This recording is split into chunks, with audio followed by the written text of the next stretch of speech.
बताओ। अभी अभी आप मुझसे पेशतर हज़रत अल्लामा सैयद ग़ुलाम मोहिउद्दीन साहब से हज़रत मुहद्दिस आज़म हिंद रहमतुल्लाह अलैह सरकार कलां के मुतालिक सुन रहे थे, हज़रत अल्लामा मौलाना ग़ुफ़रान साहब से सुन रहे थे। ये बुज़ुर्गों के जो वाक़यात सुना रहे थे, तो ये क्यों सुनाते हैं? कहानियाँ नहीं हैं। जब हमारे बच्चे सुनते हैं तो वैसा अमल करने का जज्बा बढ़ता है। उर्स इसीलिए मनाया जाता है। उर्स उन बुजुर्गों की तारीख और सीरत बयान की जाती है, और ये तरीक़ा ए सुन्नियो हमेशा कायम रखना, हमेशा कायम रखना, वरना तुम्हारे बच्चे सिर्फ गूगल के शागिर्द हो जाएंगे। जो पूछेंगे ये मौलाना गूगल से पूछेंगे, और बाद में इनको ऐसा लगने लगेगा कि हम तक दीन भी जो है मौलाना गूगल ने पहुंचाया। कल को कोई सूट बूट में आकर के कोई डॉक्टर, कोई प्रोफेसर हमारे बच्चों को गुमराह करेगा और कहेगा दीन तो हम ही लोगों ने पहुंचाया। नहीं, ये उर्सों के जरिए से अपने बच्चों को बताया करो दीन हम तक पहुंचा है तो ये अल्लाह के वलियों से पहुंचा है।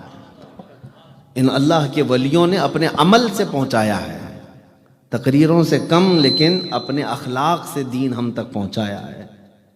मेरे अजीजों, ये आरास, ये उर्सों की तकरीबें हम सिर्फ और सिर्फ नियाज खाने के लिए नहीं करते, बल्कि उन बुजुर्गों की सीरत सीखने के लिए। आपको पता है पूरी दुनिया में ये रिवाज है, पूरी दुनिया। अब तो मोबाइल का ज़माना आ गया, ये रिवाज छूट गया है अक्सर लोगों से, लेकिन पुराने ज़माने से एक रिवाज चलता था कि छोटे बच्चे जो घर में होते थे वो कहानी सुनने के शौकीन होते थे। हम तो सुनते थे हमारे बड़ों से, माँ भी कहानियाँ सुनाई हैं, बाप भी सुनाते रहे। सोने के वक्त बच्चों को कोई ना कोई कहानी सुनाई जाती थी, कभी दादी सुनाती, कभी नानी सुनाती। यह मशहूर था रिवाज। अब मोबाइल का ज़माना आ गया, नानी भी गई, दादी भी गई, बच्चा मोबाइल देखते देखते सो जाता है। लेकिन ये कहानी क्यों सुनाते थे? सब घरों में ये रिवाज होता था। बच्चे को सोने से पहले कोई चोर पुलिस की कहानी सुनाते, कोई गुड़ा गुड़ी की, कोई चांद की, कोई तारे की कहानी, कोई जंगल के शेर की कहानी, सब सुनाते। लेकिन मुसलमानों में ये रिवाज था पहले से कि माएँ खालिद बिन वलीद की कहानी सुनाती थी, माएँ सुल्तान सलाहुद्दीन अय्यूबी की कहानी सुनाती थी। अपने बच्चों को ये कहानी इसलिए सुनाते थे कि बच्चा बचपन से जब मुजाहिदीन की तारीख सुनता है तो जवान होकर के वो डरपोक और बुज़दिल नहीं बनता, बल्कि बहादुर बनकर के इस्लाम की हक्कानियत का ऐलान करता है।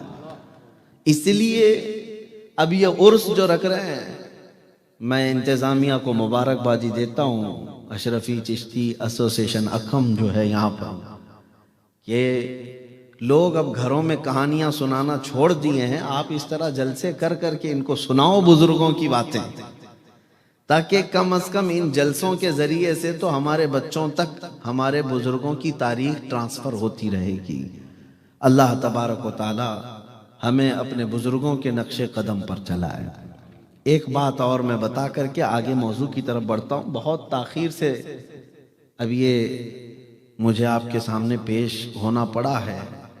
मुझे तो पता नहीं, मॉरिशस के सिलसिले में बताया गया कि मगरिब के बाद तो यहाँ के लोग फ़ोन भी नहीं उठाते, जल्दी सो जाते हैं, जल्दी खाते हैं, अच्छा मामूल है।